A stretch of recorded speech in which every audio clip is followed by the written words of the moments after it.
1, 2, 3, 4, 1, 2, 3, 4.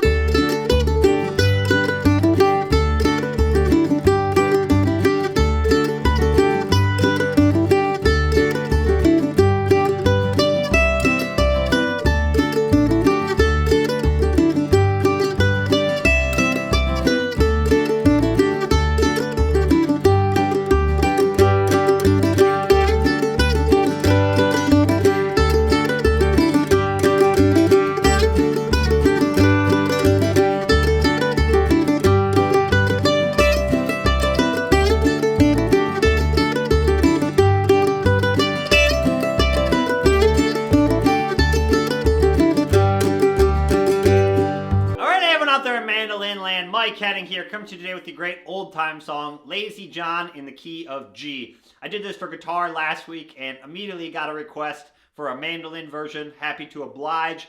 We're going to do this out of the key of G. My favorite version, I said this in the last video, is the Bruce Molsky version with him singing and backing himself up on the fiddle. Definitely check that out. Bruce is an absolute old-time master and one of my favorite fiddle players. We're going to do two solos to this song. It's a pretty short song, and it's a really fun one. And so the first one's going to be a little bit more basic, and then the second one we're going to add some more drone strings, slides, kind of spice it up a little bit, but keep that melody strong in our second solo. That's what we're going to work on.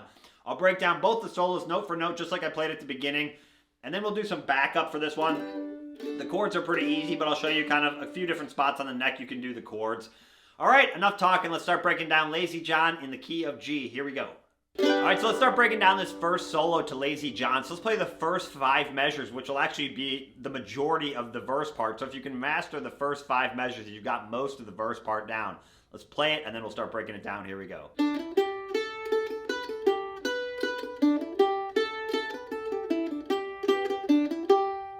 that a few times.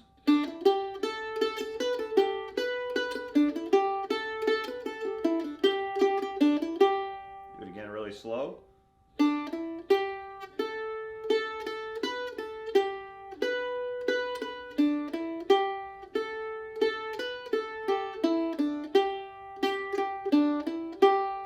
Okay, so let's start with the pickup in measure 1. Remember, we're in the key of G, but the solo is actually going to start in measure 2, and we're going to start on the D chord, the 5 chord.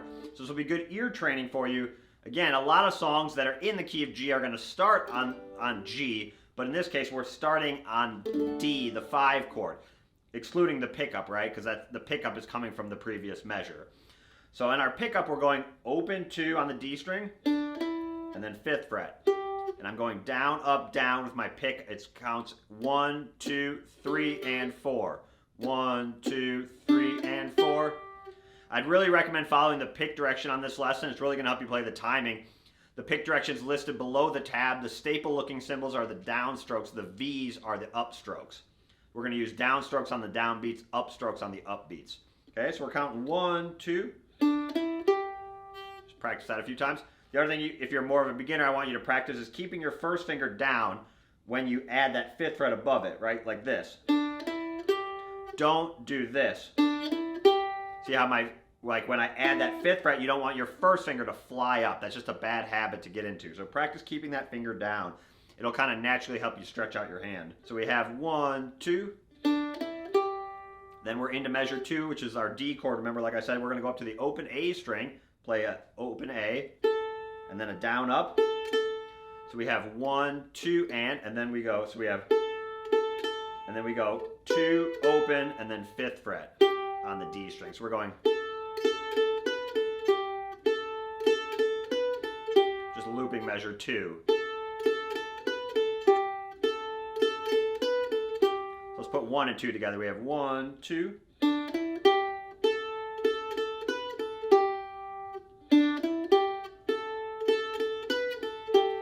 Also, again, another like more beginner tip. Notice how my index finger is kind of hovering over these 2nd frets. My ring finger is kind of staying hovered over these 5th frets. Even if I move strings, see how my hand's not like collapsing or coming back like this? Again, kind of a common beginner mistake is like every time you take your hand off, you kind of just go to some random position where if you can keep your hand like this, then when I go to go up to that next string, I'm right in that same shape. I actually don't have to like refine the notes as much. All I have to do is just push my hand down if I stay in this shape. So that's what I want you to practice. Okay, one more time. And then measure 3, back up to the 2nd fret on the A string, so index finger, play that note. And then down, up. And then we actually play our pickup again. So we're just filling out that measure. Instead of having 2 beats of rest like we did in measure 1, now we're playing this 2nd fret on the A string. And then the other thing we're using a lot in this initial lesson is we're going to use what's called like shuffle picking. We're using that down, down, up, down, down, up, down picking a lot.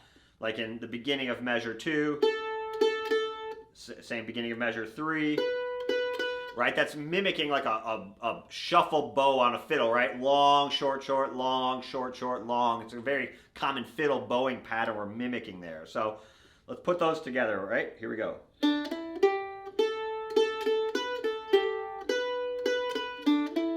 Now we have one more little response lick back up to the A string, go open, and then we do open, 2, open, 5th fret, 2, open on the D. So again, good picking practice there. We're going.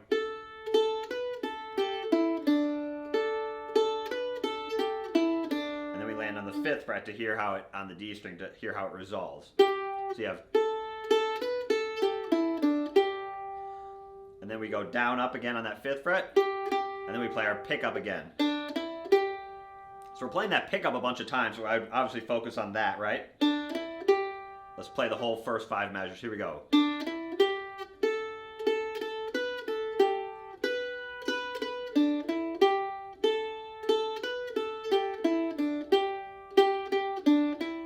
And we're adding a little bit more picking than like how you might sing the melody, right? The melody would be more like if you're singing it.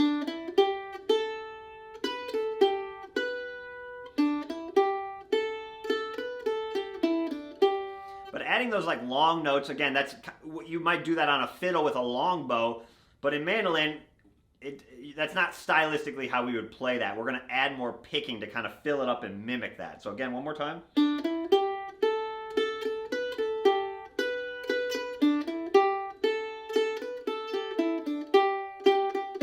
Now we actually repeat that whole thing. So that's like I said, if you got the first 5 measures down, you've got most of it down. 6, 7, and 8 are exactly the same.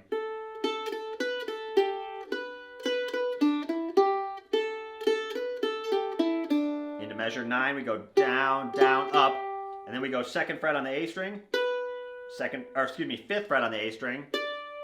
So that's going to set up the chorus. So we have.